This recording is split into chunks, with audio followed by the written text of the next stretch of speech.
She called 911, but she didn't say a word. You can hear her in the background. She's begging for her life. She's begging for her boyfriend to let her leave. And then 2 days later, 27-year-old Danielle Thomas was found murdered in her bathtub. And the man who did it, well, he's an Ivy League lawyer who'd been abusing women for years. Today, we're going to break down the chilling timeline, the missed warning signs, the emotional trial, and the audio recording that left jurors stunned. This isn't just a case of domestic violence. It's about a system that didn't listen and a woman who deserved to be believed.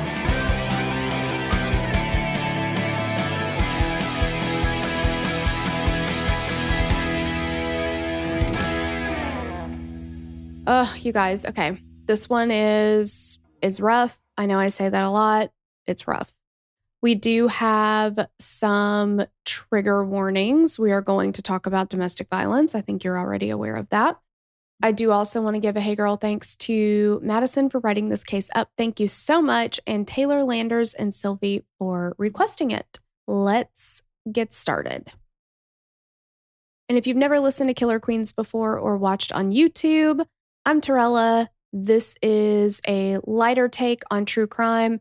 There are going to be some heavy topics, of course, but we try to keep it a little bit lighter just so we can all get through it together. I mean, it's tough, right?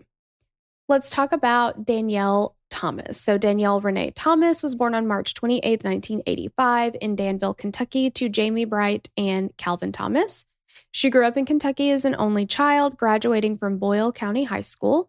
She spent her high school years as a section leader in the marching band. Danielle, who was often referred to as Danny, was a gifted saxophone player, and she took her responsibilities in the band very seriously. After graduating high school, Danielle left Danville and she headed to Gainesville, Florida, and she went to college at University of Florida. Danielle loved being a Florida Gator and everything that came with it. She went to school football games. She would go to tailgates. She was always proud to sport the blue and orange colors for her school. Our family are UT fans, so I cannot personally condone this type of behavior, but there are those that do. I understand. And Danielle's grandmother, Juanita, precious. Being from the South, hearing her mom and grandmother talk, it just feels like home. Her grandmother's sweet little country voice. She's just so cute. She's just so it's so sweet. Anyway, Juanita described her granddaughter as beautiful, both on the inside and the outside. And she said Danielle was literally up for anything. She was so adventurous. She loved to try new things. She loved roller coasters. She loved going to concerts. She went bungee jumping. She had actually taken a trip to Mexico pretty recently before she passed, where she went swimming with sharks. She literally was fearless. There was nothing that she wouldn't try at least once. And especially with her not living past 27, she really, really, really packed it in. I mean, this is somebody who lived life to the fullest was not just something you say, she for real did. She graduated from college with a master's of business administration, and then soon after, she was working as a revenue analyst at Disney World. I cannot say words today. What is happening? It seems like I can say them, it's just not easy. All right. She loved having friends and family visit the area so she could show them around Disney World, and it was even better when she got to take them on Disney cruises. That's pretty cool. Jamie, Danielle's mother, said that her daughter would, date regularly, but that Danielle told her that she was always going to marry a nerd. She was like, Mom, if you want to be happy, you got to marry a nerd. In 2011, a mutual friend introduced Danielle to 32-year-old Jason Bond. She found her nerd, which is not a negative thing. I'm not saying that in a negative way. He was described as a very intense kind of guy, but he had a lot of ambition and he was very intelligent. And Danielle looked for somebody who had those qualities. She wanted somebody who was ambitious. She was very ambitious. And she wanted somebody who could kind of match her, I think, in that area. And I mean, by all accounts, Jason seemed to do that. He was an Ivy League man. He had graduated from Columbia, and then he attended the University of Florida for law school. Danielle and Jason fell for each other pretty quickly, and it wasn't long before she wanted him to meet her family. Danielle ended up paying for everyone to take a Disney cruise together. Jamie and Juanita could see how much they cared for each other, and they said Jason seemed to never take his eyes off of Danielle. He called her his princess. And it seemed like Danielle had finally met the man that she'd been waiting for, like somebody who matched her ambition, her energy, who felt as strongly for her as she did for him, right? Her family was like, this seemed like it. And they really liked Jason. They did. He charmed them. He had a really good presentation. I mean, they were super happy for her. In March of 2012, Danielle followed Jason to New York, where the two moved into an apartment in Astoria together. Danielle found a job that she immediately fell in love with, and she, at this time, was an executive with Weight Watchers. And she's only 27. That's pretty incredible. Jamie was excited when Danielle told her that they'd planned a trip so she and Jamie could meet Jason's mom, Maureen. Now, Maureen lived in Greenwich, Connecticut, and the only thing I know about Greenwich, Connecticut is that's where the rich people live. Like a real rich people.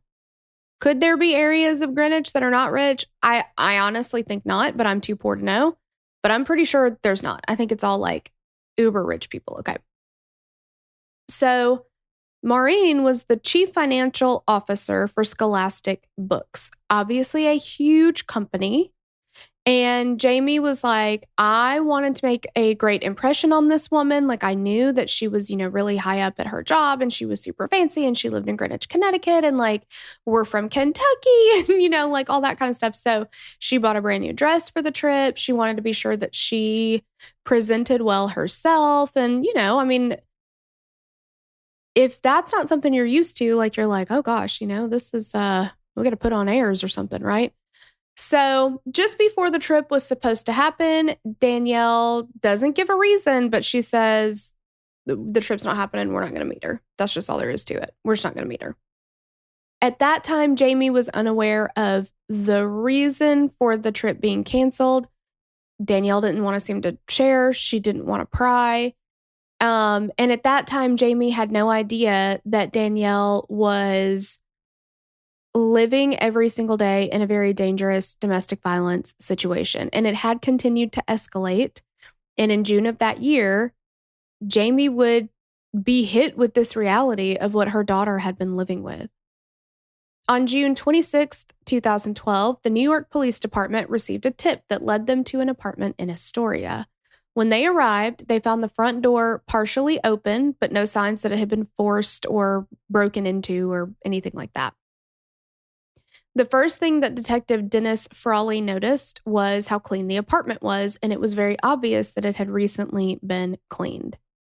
And Detective Frawley is the New Yorkiest of New York detectives, I feel like his accent and everything. It was fun to listen to him talk. Okay. He ends up going into the bathroom of the apartment, and it's a pretty small bathroom, where a gray and white Schnauzer dog was sitting in front of the bathtub, appearing to guard whatever was inside. That broke my heart. This little dog, it's been 2 days, is guarding this bathtub. Laying in the tub was the body of 27-year-old Danielle Thomas. It was clear that she'd suffered multiple traumatic injuries. Her feet were by the bathtub drain, and they were covered by several empty ice bags. The toilet, which was by the bathroom door, had an electric fan sitting on top. The fan was on and blowing towards a small open window above the bathtub. So Detective Frawley is like, okay, well, this is not an accident. It's not like she just fell in her bathtub, hit her head kind of thing, right? It's not an accidental death. Somebody has murdered her and has put all of these things into place to preserve the body. They're trying to make it so that the smell is not obvious as quickly, anything like that. He ordered that the building and apartment be sealed off, nobody in, nobody out, and investigators began processing the crime scene. And Jamie recalled to 48 Hours how incredibly difficult it was when she had to identify her daughter's body. She was shown a photo of Danielle, whose body was bruised and battered, and confirmed that, yes, this was in fact her daughter. And she said she still sees that photo when she closes her eyes, and I cannot even imagine. And that poor sweet little doggy was trying to protect his mama. And so sweet and sad. So once they have identified the victim as Danielle Thomas, Detective Frawley actually recognizes the name. Now this, I don't remember to do the window open scale all the time anymore. And I like Detective Frawley, I do. I like him. But you're going to have to throw something out the window. You just will. You will feel anger because I talked about this in the opening. There are warning signs that were just missed. Ignored even. So just go ahead and be thinking about what you're going to want to throw out the window because that time is coming. And think about, is it something that you can go back outside and throw it out the window again? Bring it in and do it all over again because you're going to be that mad. So just you have your throwing out the window object ready. Okay. So he recognized Danielle because he had met her a few weeks before she died. In May, one of Danielle and Jason's neighbors had called 911 to report an altercation coming from their apartment.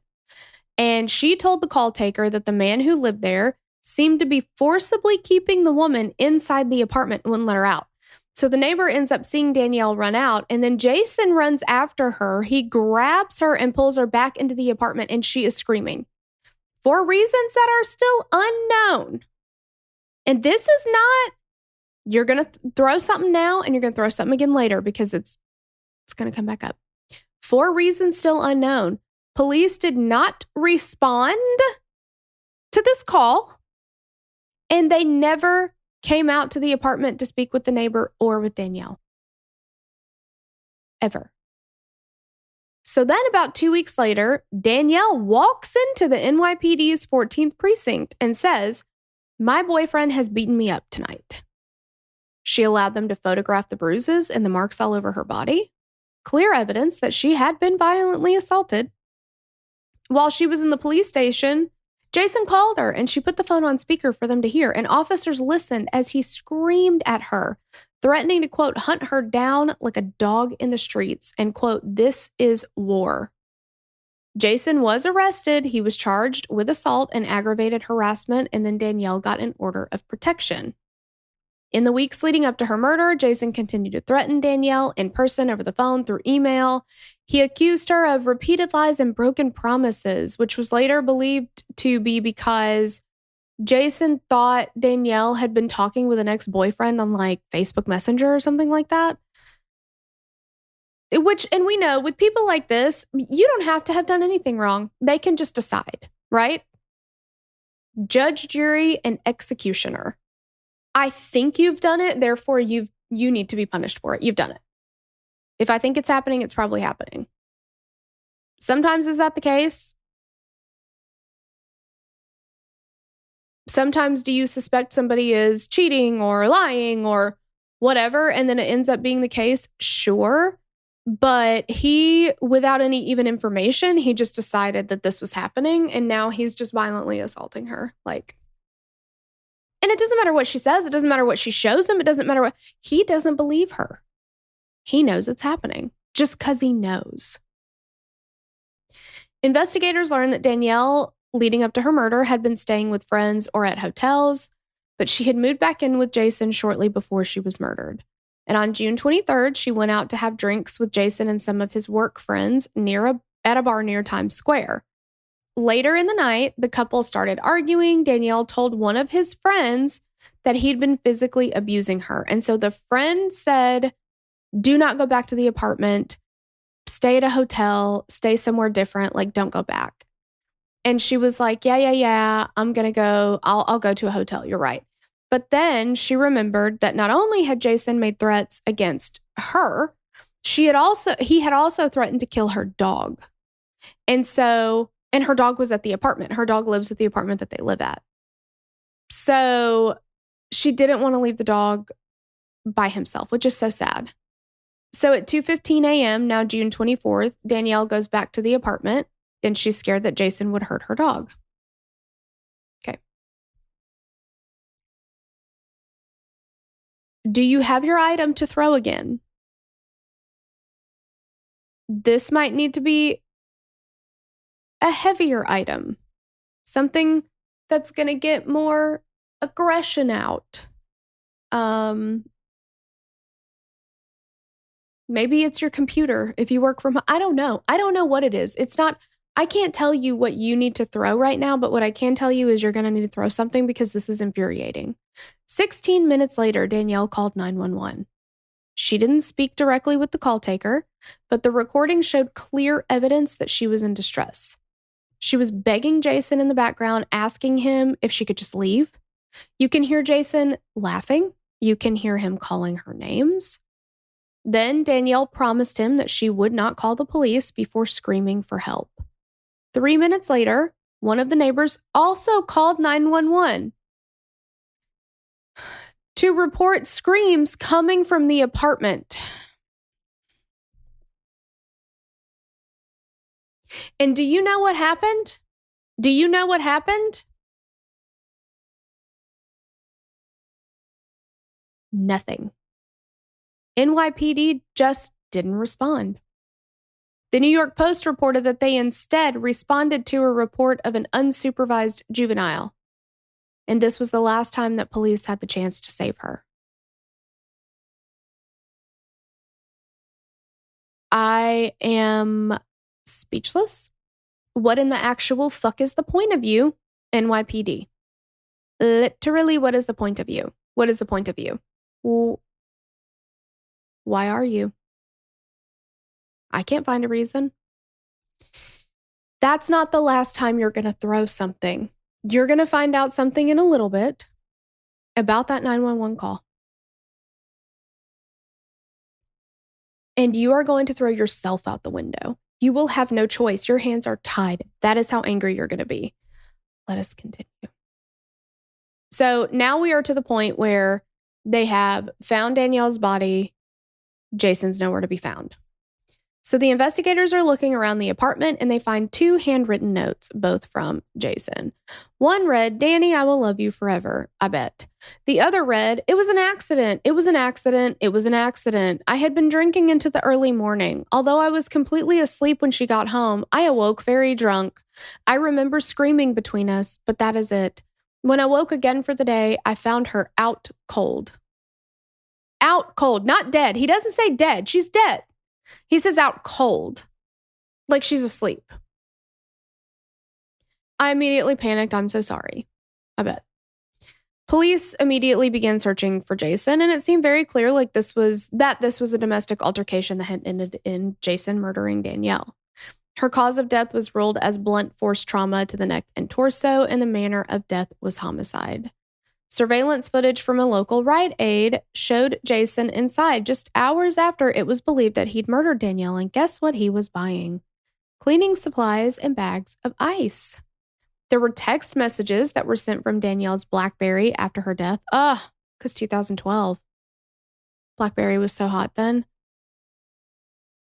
There were texts sent from her BlackBerry after she had died, which were presumed to be from Jason. And so he was texting as Danielle, "Oh, I've been out walking the dog.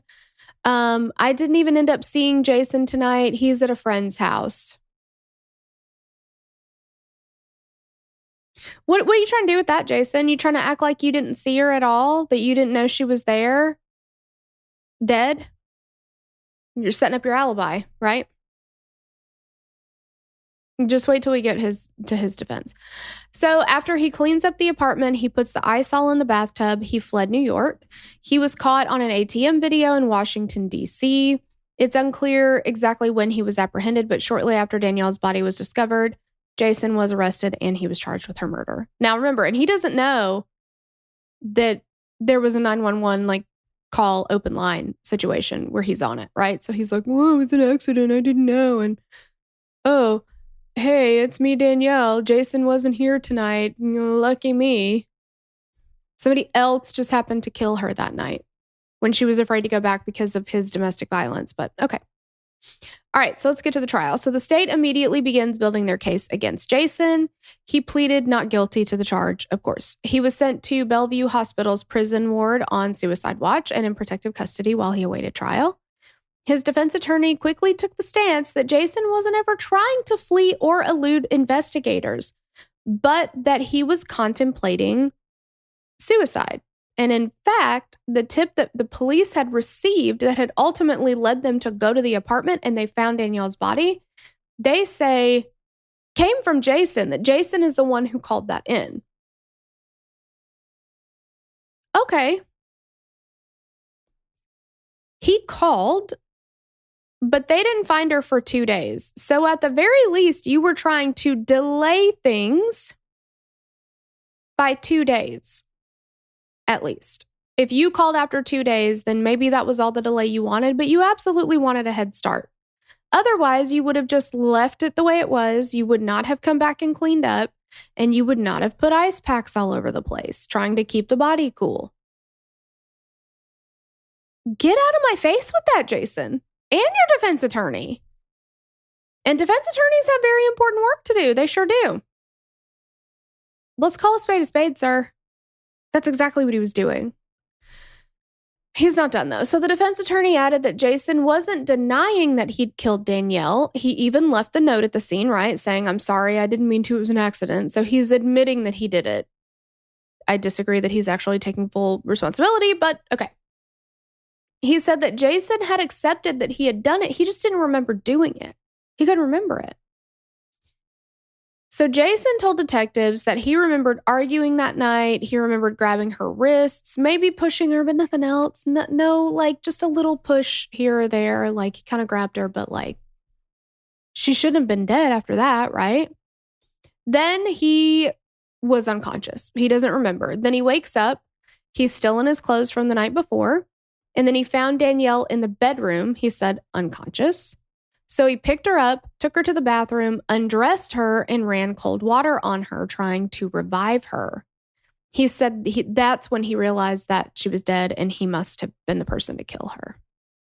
After that, Jason left a voicemail for one of his ex-girlfriends, which, hang on, Jason. You're allowed to talk to your ex-girlfriends? Why is she the person you're calling for help? I'm feeling confused because I thought you were mad that you thought Danielle even messaged with somebody she'd dated before. You're calling this person for help after you've committed a murder. You must be pretty close. I mean, maybe not, but anyway, so he calls this ex-girlfriend. He says, he leaves her a message. I'm in serious trouble. Danielle and I were drinking the night before. We were arguing. I blacked out and she's dead. This poor girl is probably like, can you leave me all the way out of this? I did not ask for that. The defense started to build a narrative around Jason's recent diagnosis of intermittent explosive disorder. All right, so now we're going to get into some backstory here. Jason's mother, Maureen, had given birth to him as a teenager. She married his father, and then they had another son. Once Jason turned 3, his mom kind of slowly started to disengage from him and his brother. She ended up kicking their father out. She wanted to start a new life. Jason and his brother mostly lived with their grandmother, who Jason believed was suffering from schizophrenia. When Jason was 9, his mother sent him and his brother to live with their father in Miami. Unfortunately for them, their father was addicted to drugs, and according to Jason, was horribly abusive to them both physically and emotionally. And Jason would call his mom like, hey, please get me out of here. I don't want to live here. This is what's happening. And she's like, just hang in there. You can come back and live with me soon. Don't worry about it. Hang in there. You can get through this. So she eventually found an apartment in Westchester, and she rented it for Jason to live in with his grandmother. At this point, he is stealing, he's lying, he's hanging out with a bad crowd. He's overall just a very angry kid that his mom didn't want him. And these are all understandable things. And this is absolutely traumatic what his mother has done to him. She is a real see you next Tuesday. Okay. I got no love lost for Maureen. Okay. So his grandmother ends up being moved into assisted living, which leaves 14-year-old Jason alone in the apartment. His mom doesn't come get him. She leaves him there to fend for himself. Not long after that, authorities find out about Jason's living situation. They charge his mother with neglect and abandonment. And she says, you know what? I can't even handle him. I just need social services to take him. He's verbally abusive to me. He brings knives to school. I don't know what to do with him. Like, I got to wash my hands of this kid. He's too much. I can't deal with him. So Jason becomes a ward of the state. He was placed in a group home. Records from the home show that Jason exhibited a lot of rage and resentment, particularly towards his mother, which, I mean, again, is understandable. The group home tried to engage her in his treatment and therapy, but she could not be bothered. Nope. She's just like, you've got it. That's fine. Eventually, Jason met a man who'd been through a similar situation in his childhood, and that man encouraged Jason to get his GED and then go to college. So Jason received a scholarship to Columbia University, and he eventually became a lawyer, thanks to the support and encouragement of this friend who suggested this and kind of helped him get through it. Despite Jason turning his life around, his defense attorney argued that the rage and anger that he had developed during his childhood never left him. I don't doubt that. I do not doubt that. Not even a little bit. Maureen had recently reached out to Jason and had apologized for what happened in the past, and she was wanting to reconnect with him. And she even was offering to help Danielle with her career. So it was argued that this brought up a mixture of emotions for Jason. And when he thought Danielle was going to leave him, like his mother did, it was too much and he lost control. And his defense attorney said, quote, the rage at 13 years old that never left him and that was exhibited again on the night of the murder. And again, like, okay, I understand that this has created a traumatic response. His coping mechanisms are not there. He's developed a personality disorder because of this. You still can't just kill people, okay? The forensic psychiatrist, Dr. Alexander Sasha Barty, who the defense hired to evaluate Jason, spent 6 to 7 hours with him over the course of the sessions they had together, and ultimately diagnosed him with intermittent explosive disorder. And he explained further, quote, it's a mental illness characterized by bouts of loss of control and bouts of anger and bouts of violence. I described him as the Hulk. The metaphor is for someone who is 1 minute calm and rational, and then because of some trigger, turns into an angry monster. And the prosecution is absolutely incredulous. And they say, regardless of whether or not Jason is diagnosed with this disorder, it comes down to whether or not he was suffering from it at the time that he murdered Danielle. And they said they had proof that he was absolutely 100% in control of what he was doing, which in the cover-up after indicates that too. We have talked about cases of actual insanity, temporary insanity, whatever. And one case that comes to mind is Andrea Yates. And she did nothing to disguise what she had done. She fully, in her mind, believed she was suffering from psychosis. She fully, in her mind, believed that she was sending her children to hell and that the only way to save them was for them to die. And as soon as she drowned her children, she called 911 and said, I have drowned my children in the bathtub. She didn't cover it up. She didn't try to run away. She didn't try to get away from it. There's also a case from Canada where a guy on a bus brutally murdered another guy, decapitated him. in front of many, many other people. The police ended up responding to this, and he was still on the bus doing what he was doing in front of other people. He didn't try to run away. Like, that's insanity in the legal sense. That is, you are not in control of what you're doing because somebody in control of what they're doing would not continue to do it with an audience where they know they're going to get in trouble. Would Jason have continued to attack Danielle if he'd known that she was on the phone with 911? I bet not. I bet he would have locked that up real quick, wouldn't he? Or if somebody else happened to walk in, what would he have done? So, anyway, let's talk about that proof, though. 2 months after Jason was arrested, he asked his younger brother to post a statement to his Facebook page on his behalf. And an excerpt from the statement reads, quote, "I suspected she was a cheater. At the very least, I gradually confirmed she was a compulsive liar, particularly with regard to relations with the opposite sex, both past and present. As a result, I grew insecure and abusive." Are we ever going to put abusive in a sentence where you're justifying it? Because that feels like that's what you're doing right now. The night in question, in all honesty, it was an accident. In short, I was heavily intoxicated under a great deal of stress and completely blacked out. I woke up the next morning in complete shock. My knuckles were bruised badly, and she was on the floor unconscious. Thank you for being my friends. And this is like another part of it. It doesn't just like, that's not the same sentence. Thank you for being my friends. Very heartfelt sorry to all of the people I hurt over the years, especially her and her family and friends. God bless. Please pray for me. If Whiplash was a Facebook post, I mean. So Jason continued to say, I didn't remember what happened that night. And as the trial continues, one of his ex-girlfriends was called to the stand.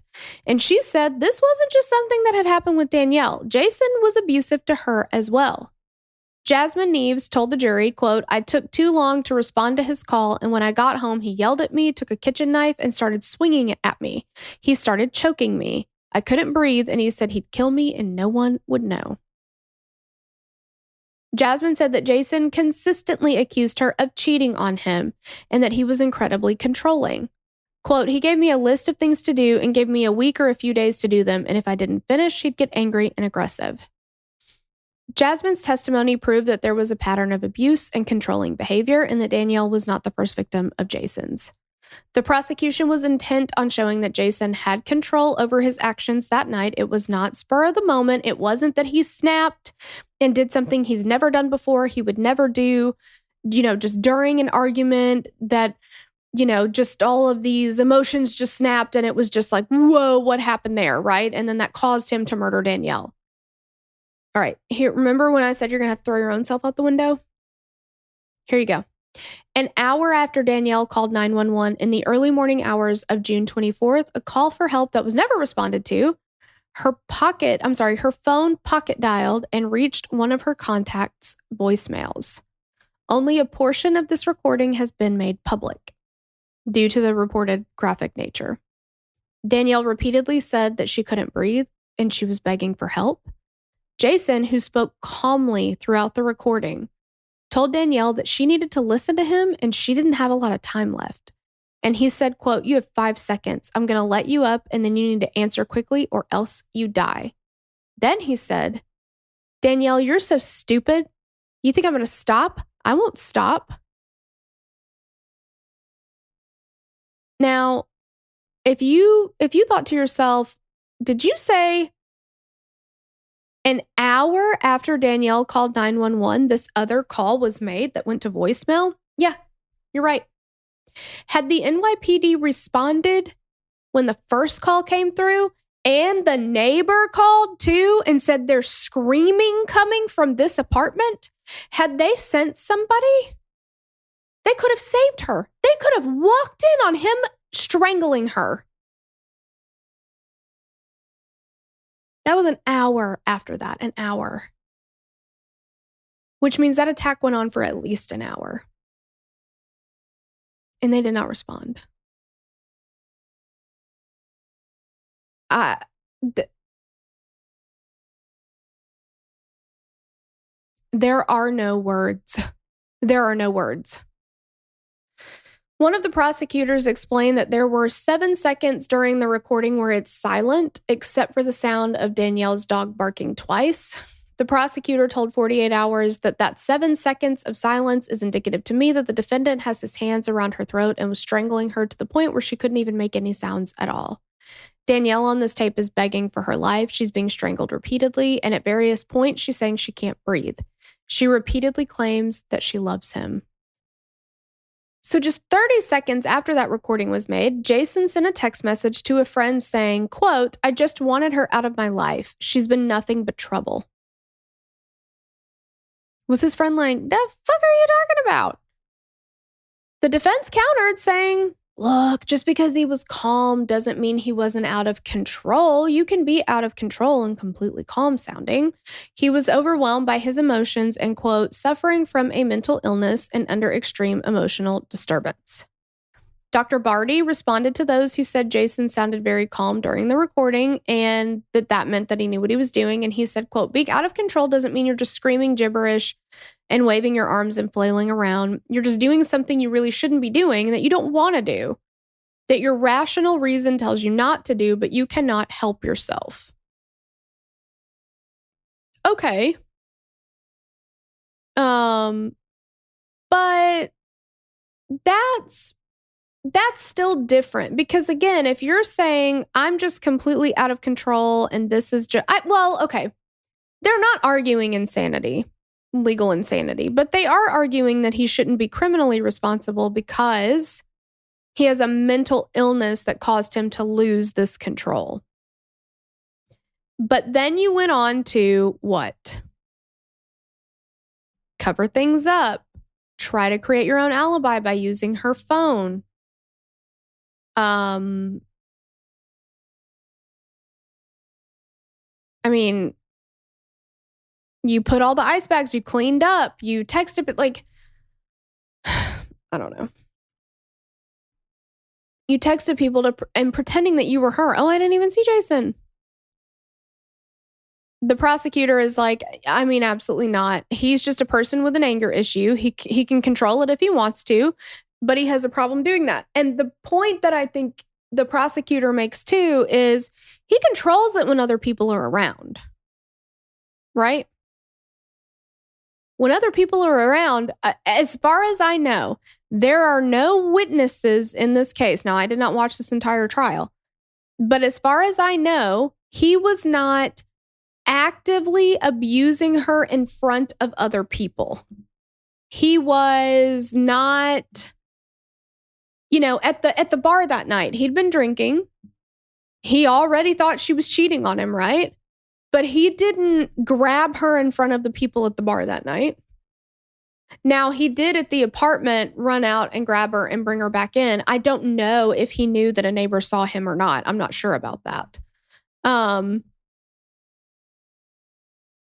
But he is keeping it confined pretty well.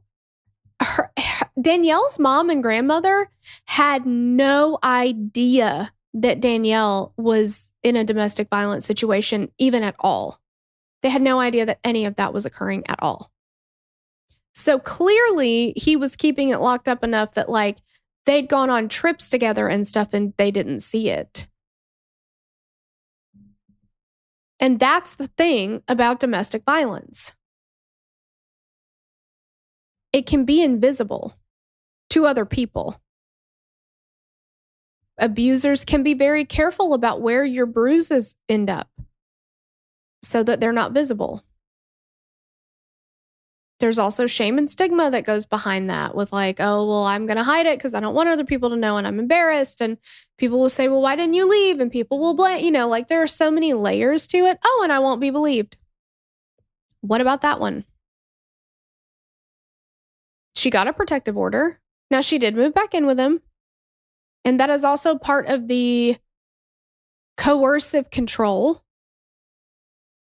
of an abuser. Oh, I'll change or this or that. Or maybe it's You're so stupid. Who would ever be with somebody as stupid as you? You're lucky that I love you. Nobody else is going to love you. That's what I was told. And I believed that. How could you be so fucking stupid? If you leave me, you'll have nobody. Is that what you want? At least I love you. You're terrible. But I love you. Like, there are just so many layers with that. And it's just so disappointing. That's not a strong enough word. Infuriating that, there are some victims who never make a phone call, who never report it to anybody, who never say anything, who never have the chance to try and get out. And those people deserve to be believed too. And those people do not deserve what happens to them.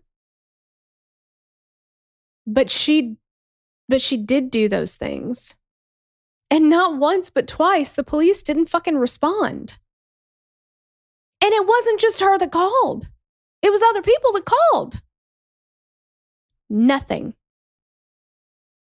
Why is that? Do we still have the stigma that a couple's business is their own business and we don't want to encroach in a man's relationship and him handling it the way he believes, sees fit? We do that with parents too sometimes. That's their thing. It's not my business. I don't know. I don't know why they didn't respond. I don't know why they didn't respond. I don't understand it. She's being attacked. You can hear it. You can hear it. The voicemail or the recording is so disturbing and the voicemail is so disturbing that everybody who had to listen to the entire thing, obviously I've not listened to the entire thing, they are haunted. The detective retired because of this case. Retired. He wouldn't have been the one that received the call. That wasn't responded to. I don't know if it was a dispatcher just never sent it up. I don't know what it is, but don't tell me that Jason simply cannot control himself, because if he really couldn't control himself, he would have been arrested many, many more times and there would have been many, many more witnesses to his abuse. But that wasn't the case. Had he known that when he called Danielle and screamed at her and was telling her all the things that he was telling her, had he known that she was around anybody, let alone a detective, he wouldn't have said any of those things. On the phone, he would have been like, hey, what's going on? How are you doing? He would have been really sweet or making excuses or, but no, he didn't. He yelled and he screamed and he whatever because he didn't know anybody else was around. He didn't know anybody else could hear it. That's control. Literal definition of it. Okay. Both Danielle's mother and grandmother said that they believed that Jason knew exactly what he was doing when he murdered her, and the jury agreed. After a short deliberation, they returned with a verdict. They chose not to find Jason guilty of manslaughter, but they found him guilty of first-degree murder. And you have to think about the fact that that entire attack took at least 1 hour. And anybody who follows true crime knows that to strangle somebody takes an inordinate amount of time. Everybody who talks about being convicted of murder when they've strangled somebody, they say the same thing if they talk about it. That took so much longer than it takes in the movies. It took so long. It felt like it took forever. It takes minutes. Once you apply, and he was starting and stopping and starting and stopping and torturing her, and she had other marks on her body from the different ways that he was torturing her. Yeah, no. First degree murder, I agree with. Because there were so many points in time when he could have stopped and he did not. And he knew, a reasonable person would know, that if I continue to strangle her, she's going to die. And that time period where you are continuing to put your hands around somebody's neck is premeditation. It's not, oh, I fired a gun and it happened so fast. And once I pulled the trigger, I couldn't take it back. That's not how this works. You could stop. He did not. The jury foreman said that nobody even considered manslaughter. They said that the recording in particular showed them that it was not a quick outburst, that he was in control, and that played a huge role in their verdict. 5 weeks following the verdict, the court reconvened for sentencing. Danielle's family made victim impact statements. And by the way, this trial was in New York. They live in Kentucky. They actually relocated to New York for the 5 weeks of the trial, and then they had to, or however many weeks the trial was, and then they came back for the sentencing. Like, it just feels so terrible for her family. But they did make victim impact statements, and Juanita, her grandmother, asked and was given permission to address Jason directly and look at him and have him look at her, if he would, while she made her statement. She called him a bully and a coward, and she said, I'm trying not to hate you, Jason. The Bible, her little voice is so sweet. The Bible says I must forgive, and I will. She's so sweet. Danielle's mother told the judge that her life would always be missing something and that she hated the thought of getting older because she would no longer have Danielle there with her.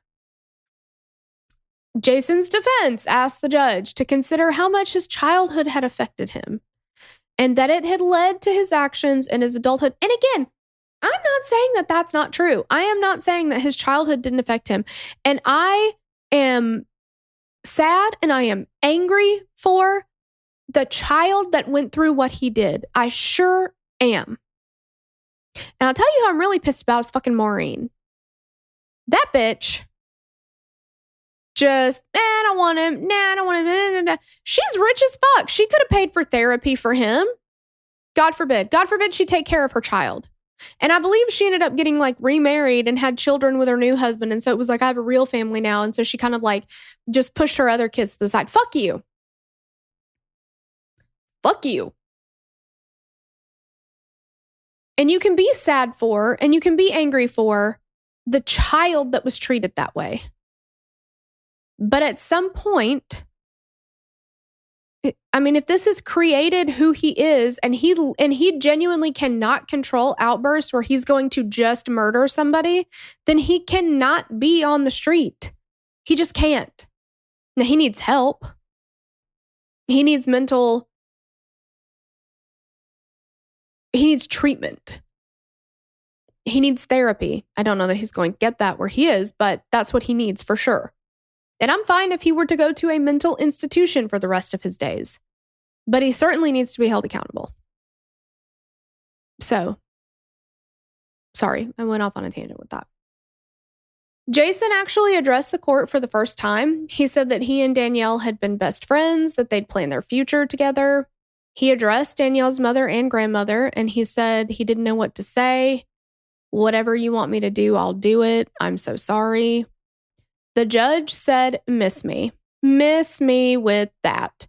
He sentenced 35-year-old Jason to life in prison without the possibility of parole. Juanita and Jamie were satisfied with the sentence, and they felt like it was actually the first time that Jason had shown any true remorse.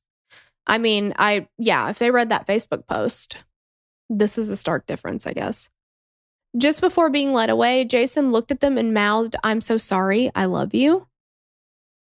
And what's really sad about this is Jamie and Juanita, like, they're just still such sweet people. Like, they were like, they didn't, now they may have felt differently and just not said it publicly, but they didn't say anything like, oh, well, he mouthed, I'm so sorry and I love you. And I know that was an act or, whatever. And maybe it was an act. I don't know. But